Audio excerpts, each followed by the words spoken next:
دنیا میں ہر انسان یہ چاہتا ہے کہ میری زندگی اچھی گزرے۔ اس اچھی زندگی گزارنے کے لیے اب اس کے اپنے ذہن میں کچھ پیمانے ہوتے ہیں، کچھ میٹرز ہوتے ہیں کہ جب یہ چیزیں مجھے ہوں گی تو میری زندگی اچھی گزرے گی۔ لیکن کبھی ایسا ہوتا ہے کہ وہ پیمانے پورے ہو گئے پھر بھی زندگی اچھی نہیں۔ مثلا ہم میں سے ہر شخص یہ سمجھتا ہے کہ اچھی زندگی کے لیے ضروری ہے کمائی کا کوئی اچھا ذریعہ ہو، چاہے بزنس، چاہے ملازمت، چاہے مزدوری، چاہے انڈسٹری، کوئی نہ کوئی ذریعہ ہونا چاہیے تو میری زندگی اچھی گزرے گی۔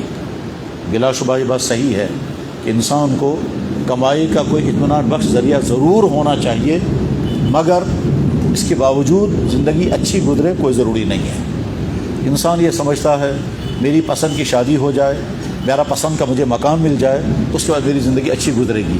حالانکہ ایسا بھی ہو سکتا ہے یہ دونوں چیزیں ہو گئیں پھر بھی زندگی اچھی نہیں گزری۔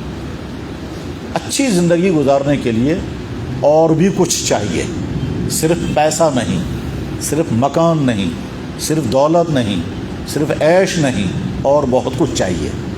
وہ اور بہت کچھ چاہیے اگر وہ ہوتا ہے تو زندگی اچھی گزرتی ہے، اور وہ سب نہیں ہوتا ہے تو ان تمام چیزوں کے ہونے کے باوجود زندگی اچھی نہیں گزرتی۔ جناب دونوں میاں بیوی شاندار جاب کر رہے ہیں، دولت خوب آ رہی ہے، پھر بھی زندگی اچھی نہیں ہے۔ بہت عالیشان مکان ہے، ماں باپ نے بہت بڑی پراپرٹی چھوڑی ہے، ٹھیک ہے، زمینیں بھی ہیں، فیکٹری بھی ہے، اس کے باوجود زندگی اچھی نہیں ہے۔ دراصل زندگی کے اچھی ہونے کے لیے اور بہت کچھ چاہیے۔ اب وہ بہت کچھ کیا کیا چاہیے وہ سب تو نہیں، ان میں سے میں 5 چیزیں میں عرض کرتا ہوں، اس امید کے ساتھ کہ اللہ تعالیٰ شانہ مجھے بھی ان 5 چیزوں کو پر جمنے فالو کرنے کی توفیق عطا فرمائے، اور سننے والے بھائی جہاں تک یہ آواز پہنچے ان تک۔ پہلی بات، کامیاب اور اطمینان بخش زندگی کے لیے بہت ضروری ہے کہ ہمارے ذریعے سے کسی کو کوئی تکلیف نہ ہو۔ اگر آدمی یہ کرنے میں کامیاب ہو گیا کہ میری زبان سے، میرے رویے سے کسی کو کوئی تکلیف نہیں پہنچ رہی ہے تو زندگی بڑی آرام دہ گزرے گی، کیونکہ جب یہاں سے کسی کو تکلیف نہیں پہنچے گی تو وہاں کی تکلیفوں سے بھی بچ جائیں گے، اور یہ آسان نہیں ہے۔ جب انسان یہاں سے کسی کو تکلیف نہیں پہنچائے گا تو ریئیکشن میں جو تکلیفیں آنے والی ہیں ان تمام تکلیفوں کا وہ نفی میں چلی گئی۔ دنیا میں بہت ساری الجھنیں، پریشانیاں رد عمل میں آتی ہیں۔ ہم سے کوئی غلطی ہوئی، ہم نے کوئی غلط قدم اٹھایا، چاہے زبان سے چاہے ہاتھ سے، تو مقابلے میں وہاں سے ریئیکشن آ گیا اور پریشانی میں پھنس گئے۔ تو ہم اگر یہ طے کرنے میں کامیاب ہو گئے اور اپنے آپ میں امنانے میں کامیاب ہو گئے کہ ہمارے ذریعے سے کسی کو تکلیف نہ پہنچے، تو جناب بے شمار الجھنوں سے بچ جائیں گے۔ شوہر کے ذریعے سے بیوی کو تکلیف نہ پہنچے تو بیوی کے بے شمار ان تکلیفوں سے شوہر بچ جائے گا جو ریئیکشن میں آتی ہیں۔ بھائی کے ذریعے سے بھائی کو تکلیف نہ پہنچے تو اس بھائی کے ذریعے سے ان تمام تکلیفوں سے بھائی بچ جائے گا جو رد عمل میں آنے والی ہیں۔ غرض یہ کہ تکلیفیں جو دوسروں کی طرف سے آتی ہیں، کچھ تو آتی ہیں ان کی خرابی کی وجہ سے، کچھ آتی ہیں رد عمل میں۔ جب یہاں سے ہم نے ایکشن نہیں کیا تو وہاں سے ریئیکشن کے ذریعے سے تکلیف آنے والی نہیں، تو کم ہو جائیں گے۔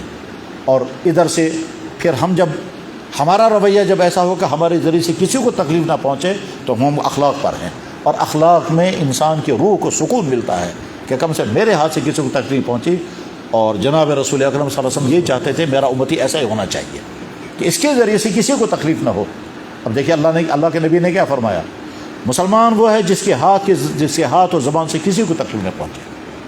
المسلم من سلم المسلمون بلسانہ ویدہ، مسلمان وہ ہے جس کی ہاتھ اور زبان سے کسی کو تکلیف نہ پہنچے، یعنی والدین کے ذریعے اولاد کو نہیں، شوہر کے ذریعے بیوی کو نہیں، بھائیوں کے ذریعے بھائیوں کو نہیں، پڑوسوں کے ذریعے پڑوسی کو نہیں، دکاندار کے ذریعے کسٹمر کو نہیں، کسٹمر کے ذریعے دکاندار کو نہیں، افسر کے ذریعے ماتحتوں کو نہیں، کلی کے ذریعے کلی کو نہیں، کسی کو یہاں تک کہ ہمارا دین تو ہم سے یہ مطالبہ کرتا ہے کہ تمہارے ذریعے سے جانور کو بھی تکلیف نہیں پہنچنی چاہیے۔ تو اب اگر ہم اپنے آپ کو اس مزاج پر کھڑا کرنے میں کامیاب ہو گئے کہ ہمارے ذریعے سے کسی کو تکلیف نہ پہنچے، اور ہم اپنا موٹو بنائیں، ہم اپنا ٹارگیٹ رکھیں کہ ہم اس حال میں رہیں گے کہ صبح سے شام تک میں گزاروں گا، آج میں نے کسی کو تکلیف نہیں پہنچائی، نہ کسی انسان کو، نہ کسی جانور کو، نہ کسی کیڑے مکوڑے کو، اور شام کو اپنے آپ کو اپریشیٹ کروں گا، بہت اچھا آج تمہارا دن ایسا گزرا ہے، تمہارے ہاتھ سے تمہاری زبان سے کسی کو کوئی تکلیف نہیں پہنچی،